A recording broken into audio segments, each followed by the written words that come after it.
सभी को नमस्कार। मैं हूँ नेहा शर्मा।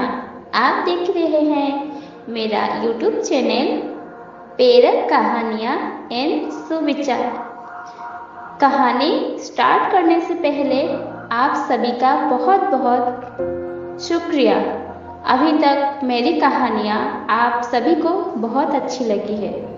आशा करती हूँ आगे भी ऐसे ही मुझे प्यार देते रहेंगे। आइए अब कहानी स्टार्ट करते हैं। यह कहानी है एक छोटे से बच्चे की। कहानी का शीर्षक है गुरु चरणों की सेवा। एक बच्चा एक आश्रम में अपनी गुरुजी के साथ रहता था।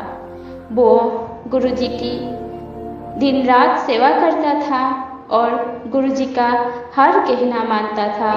अपनी दिनचर्या के लिए वो गांव-गांव भिक्षा भी मांगता था। ऐसे ही सुबह अपनी सारे काम समाप्त करने के बाद वो भिक्षा मांगने एक गांव में गया। एक घर के आंगन में वो भिक्षाम देहीन बोलने लगा। एक दरवाजा खोलने के बाद एक बड़ी दाढ़ी वाला तांत्रिक बाहर आया और बहुत क्रोधित हुआ कि कौन है जो मेरे से बड़ा गुणगान कर रहा है, मेरे से भी ज्यादा जिसका गुणगान कर रहा है तू। बच्चा बोला, हमारे गुरुदेव सबसे श्रेष्ठ है और मैं अपनी गुरु की ही गुणगान करता हूँ। तांत्रिक बहुत क्रोधित हो गया और क्रोध में आकर छोटे से बालक को श्राप दे दिया। कल का सूरज तुम नहीं देख पाओगे। तुम्हारी कल सुबह होने से पहले पहले मृत्यु हो जाएगी। बच्चा बहुत डर गया। गांव के कुछ लोग इकट्ठे हो गए। उन्होंने भी यही कहा, इस तांत्रिक का श्राप कभी भी विफल नहीं होता। अब क्या होगा? बच्चा डरता डरता आश्रम पहुंचा। गुरुजी मुस्कुराए और बोला, भिक्षा ले आया? बच्चा सहमा हुआ था और कुछ ना बोला। गुरुजी फिर मुस्कुराए और पूछा, भिक्षा ले आया? बच्चा डरता डरता बोला, हाँ गुरुजी, भिक्षा मैं अपनी मौत लेकर आया हूँ। और सारी घटना गुरुजी को सुनाया। गुरुजी ने कहा, तू फिक्र क्यों करता है? कुछ नहीं होगा, अभी तो पूरी रात बाकी है। तू बस मेरी एक आज्ञा मान। तू खुद पर और भगवान पे विश्वास रख। गुरुजी ने कहा, आओ भोजन कर लो। बच्चे ने मना कर दी। गुरुजी के कहने पर गुरुजी के कहा ना टाल सका और भोजन कर लिया। फिर गुरुजी सोने के लिए विश्राम घर में गए और गुरुजी लेट गए। बच्चा वहीं पे खड़ा था। गुरुजी ने कहा, मेरे चरण दबा दो और मेरे चरण को छोड़कर कहीं मत जाना, चाहे कुछ भी हो जाए। तुम मेरे चरण छोड़कर कहीं मत जाना। यह शब्द गुरुजी ने 3 बार दोहराया और गुरुजी सो गए। छोटा सा बच्चा गुरुजी का आज्ञाकारी था। गुरुजी की चरण दबाने लगा।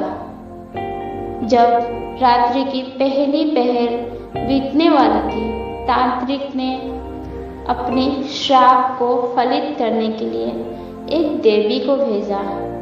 बहुत सारे सोना चांदी हीरे जवाहरात देकर देवी दरवाजे पे प्रकट हुई और बच्चे से कहा, ये सब तुम्हारे लिए है, आओ ले लो।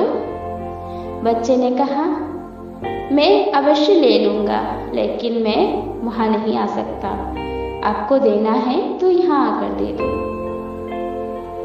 देवी ने बहुत कहा लेकिन बच्चा नहीं माना। देवी वापस चली गई। अपनी चाल नाकाम होने के बाद तांत्रिक ने दूसरी पहर बीतने के बाद रात की एक बच्चे की माँ के रूप में एक औरत को भेजा। बाहर से बच्चे को आवाज आई, बेटा तुम कैसे हो?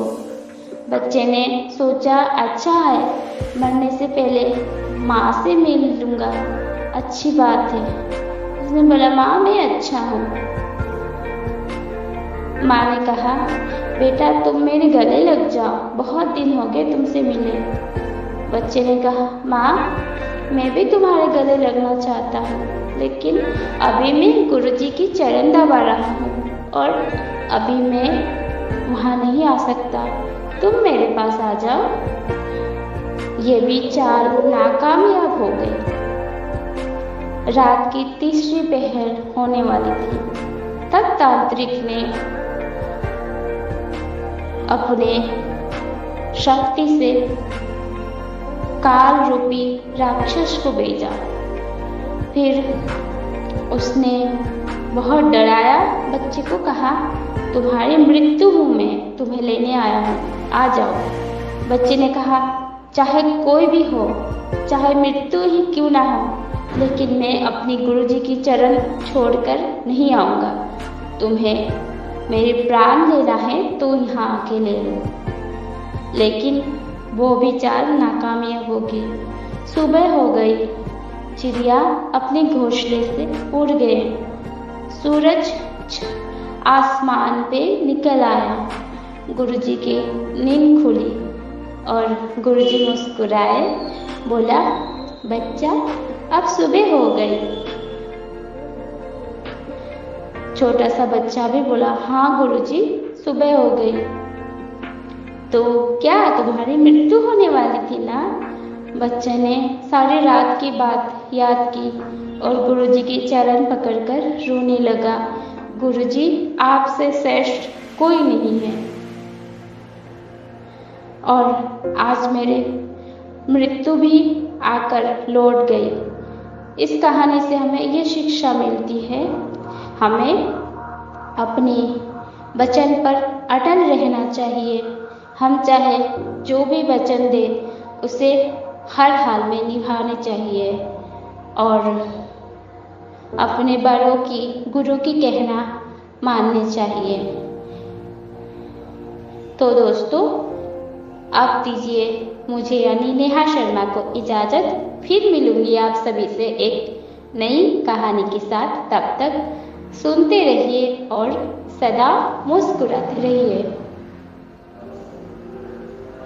आप सभी का बहुत बहुत धन्यवाद।